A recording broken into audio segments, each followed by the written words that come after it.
As our business began to grow, we began to expand internationally. And at one point, I had the opportunity to go over to Russia. How many of you have ever been to Russia before? A few of you. How many have ever been to Russia in February? Anybody? That is a cold experience. So I flew over to Moscow, and I landed on a Friday morning. I got into Moscow about 10 a.m. Our flight was about 30 minutes early. And I got off the plane, and I went through customs, and I was coming out, and as I was coming out, I was going to look for the guy holding the little white sign with my name on it, Ty Bennett. He was my driver. He was going to take me into the city to the meetings that we had. And as you walk out of the customs area there's a gate, and there's all these guys holding these little white signs with people's names on them. And as I'm looking through all of these signs, some are in Russian, some are in English, I don't see my name anywhere. And I keep looking, and I don't see my name anywhere. And I figured, you know what, we got in a little bit early, no big deal. I kind of just put my stuff off to the side, and I thought I'd wait. He's probably running a little bit late. And about 45 minutes later, everybody has come through the customs. They found their guy with the little white sign, and they've all left. And it's pretty much just me sitting in the Moscow terminal. I don't speak Russian. I have no contact information for this guy. I have no idea how to get a hold of him. And I'm thinking, wow, this is a good start to this trip.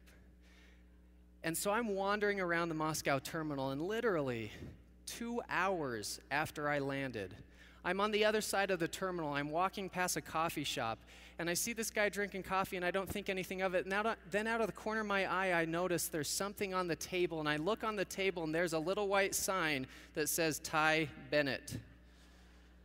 I don't know, I guess sometimes you need a good cup of coffee. You know, he was a little busy.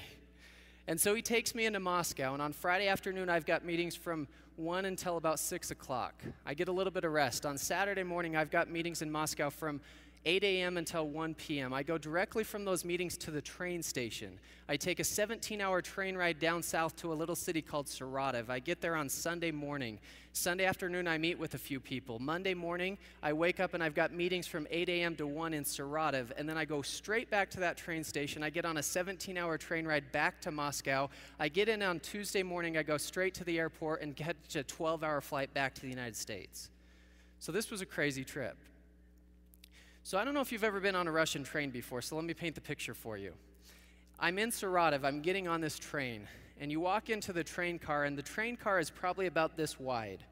And there's a bunk here, a bunk here, a bunk here, and a bunk here. And so I took the top left bunk, and there's a Russian family, a father, a mother, and a 4-year-old little boy, give or take, that are on the other 3 bunks. And they don't speak any English, and I don't speak any Russian. We have no way of communicating. And as I'm getting on this train, I am already uncomfortable. I haven't even got on, and I'm uncomfortable. I'm dreading the 17 hours in front of me. I'm dreading the plane ride back to the United States. And you know, the only saving grace I had, luckily for me, I'm a Mac guy. You know, a PC guy would have a hard time with this, but if you're ever in the middle of Russia with nothing to do, there's an app for that. And I had with me my iPod, I had my iPhone, I had a MacBook computer, and I'm thinking, I've got music and movies, we're going to get through this, this is going to be okay. But there's not an outlet on this train. And so for the first hour, I'm listening to music on my iPod, and, you know, not too bad a deal, and then my iPod battery dies. So I pull out my iPhone, and I'm listening to a book on tape, and, you know, it's all going well, and then my iPhone battery dies. And so I pull out my MacBook, and I start watching a movie. And I get through that movie, and then I start doing a few things for another hour, and 3 hours after that, my computer's dead. And so 5 hours into this 17-hour train ride, I've got no iPhone, I've got no iPod, I've got no MacBook, I can't communicate with the people below me, I'm laying on what feels like a big piece of wood. It's about 150 degrees in this train car, and if you go outside the train car, it's like a negative 150 degrees. It's so uncomfortable, and I'm laying there going, what am I doing? How in the world did I even end up here? I'm on the other side of the world, in a country I don't know, with people I don't know, with a language I can't speak. And at that moment, probably more than any other time, I really started to question my dream. I was laying there on that top left bunk, and flooding into my mind came all of these people who told me I couldn't do it. All the people who said, you're too young to get this done. What are you doing? you can't, you're never going to achieve your dream, just give up on it. Have you guys ever had that? Have you had people tell you you're not old enough, young enough, smart enough, sophisticated enough, or that you can't? If you haven't, just wait. You will. And I was laying there in what was, for me, one of the loneliest, one of the most questioning times that I've ever had in my life. Until I pulled out a piece of paper and a pen. And as we wrap this up, I want you to do the same thing. I want you to get out a piece of paper and a pen. And at the top of that piece of paper, underlined in big capital letters, I wrote, when you're interested, you do what's convenient. When you're committed, you do whatever it takes.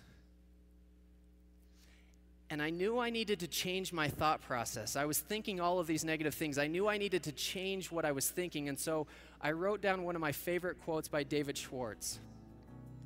He said, "A successful man is one who can lay a firm foundation with the bricks that others throw at him." And then I wrote down what Les Brown told me. He said, "Other people's opinions of you do not need to become your reality." And then with the right mindset, for the next hour, on that piece of paper, I recommitted to my goals. And I wrote down everything that I was committed to, not the things that I was interested in, the things that I was fully committed to, the things that no matter what, I was going to do whatever it took to achieve. And as I filled out that piece of paper, I turned it over and I kept writing. And that process was one of the most powerful, defining moments of my life. And I want you to take a few seconds here. And on your piece of paper, I want you to write down what you're committed to. Not what you're interested in. Not what's convenient, but what you're really willing to stretch for. What you're willing to do whatever it takes to achieve. When you think about your commitment, I want you to think Russian trained committed.